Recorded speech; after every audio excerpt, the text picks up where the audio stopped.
और सुदामा को कृष्ण के घर जाना पड़ा, जबकि सदैव के सुदामा का क्या परिचय दिया नरोत्तम दास जी ने।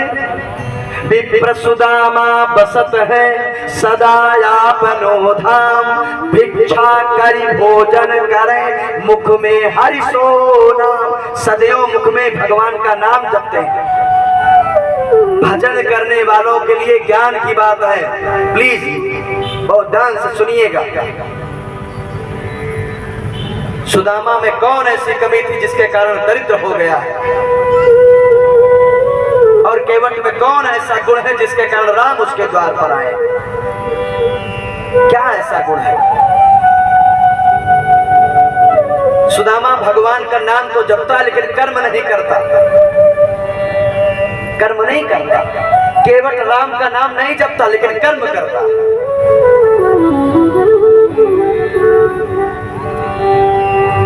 कर्म करता है। बंधुओं माताओं, एक बात निवेदन करूं, थोड़ा मुझे थोड़ी जानकारी दें। का माने क्या होता है? का माने क्या पढ़िए? का माने तेज बोले। का माने बेटा ये जो मास्क लगा मास्क हटा करके बात बोलो, तो हटा बोलो। का माने का माने कबूतर। हाँ कोई बात नहीं, बताना। का माने कबूतर। का माने भैया कबूतर। लेकिन का माने कबूतर होता नहीं है। कबूतर का पहला अक्षर का है, क्योंकि आपकी बौद्धिक स्तर कमजोर होता है। उस समय हम बच्चे होते हैं, इसलिए शिक्षक को का पढ़ाना, इसलिए कबूतर के साथ हमको जोड़ देता है शिक्षक। लेकिन हिंदी साहित्य के जितने विद्यार्थी बैठे होंगे वो जानते होंगे का माने होता है जल। परंतु यदि कोई फिलॉसफी का बैठा होगा बच्चा और उसने परास्नातक किया होगा, एमए की डिग्री होगी, तो वो जानता होगा का माने होता है ब्रह्म। और हम संसार में प्रगटे लोगों का गुरु कौन है? शिव। रहता कहाँ है? कैलाश पर। एक मिनट के लिए चलिए कैलाश। का माने ब्रह्म, आगे बचा हुआ लाश। लाश और ब्रह्म जहाँ एक साथ हो, और उसके ऊपर का के ऊपर द्वैत से निकली हुई पंक्ति हो, अद्वैत पर आकर नष्ट हो गई हो।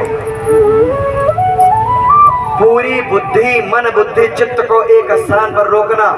का में आय की मात्रा जो द्वैत भाव से चलती है अद्वैत हो जाती है, एक आ जाती है। और आगे है लाश। का और लाश जहां पर एक हो, जो मानव इन दोनों को, लाश और आत्मा दोनों को एक भाव में देखता हो। हमारे पूज्य महाराज जी ने कल हंसते हंसते इतनी प्यारी बात कही, इतनी प्यारी परसों, कि मैं परसों से इनका फैन हो गया। सच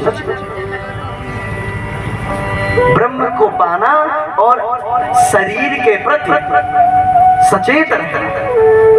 भैया यदि कमाओगे नहीं, खाओगे नहीं, एसी में नहीं रहोगे तो दुखी तो होगा महाराज। यदि शिव जैसा ज्ञान प्राप्त करना है तो मानव को दोनों कदम बराबर चलना पड़ता है। समुत्कर्ष पाने के लिए जो मानव दोनों कदम बराबर नहीं चलते हैं, अखाड़ा के लिए दौड़ते हैं, तो लोग कहते हैं उचक गया मानव और कूद नहीं पाता है। का माने ब्रह्म, लाश माने हमारी शरीर, हमारी आत्मा और शरीर को एक भाव से देखने वाला ही ये कैलाश है। और इस कैलाश पर जो बैठकर राज्य कर रहा है वो गुरु तत्व है, वो शिव तत्व है, वो शिव तत्व है। और क्या कर दिया सुदामा ने? का रूपी ब्रह्म को पकड़ लिया और लाश को नहीं पकड़ा, इसलिए कन्हैया ने उसको दुख दिया। अंत में जब सुदामा लौट कर आता है तो सबसे पहला काम करता, राजभवन बनने के बाद, यदि आपने सुदामा को पढ़ा होगा तो सुदामा ने लौट कर आने के बाद सबसे पहले अपने खेत में हल चलाया था, राजभवन में प्रवेश नहीं किए थे।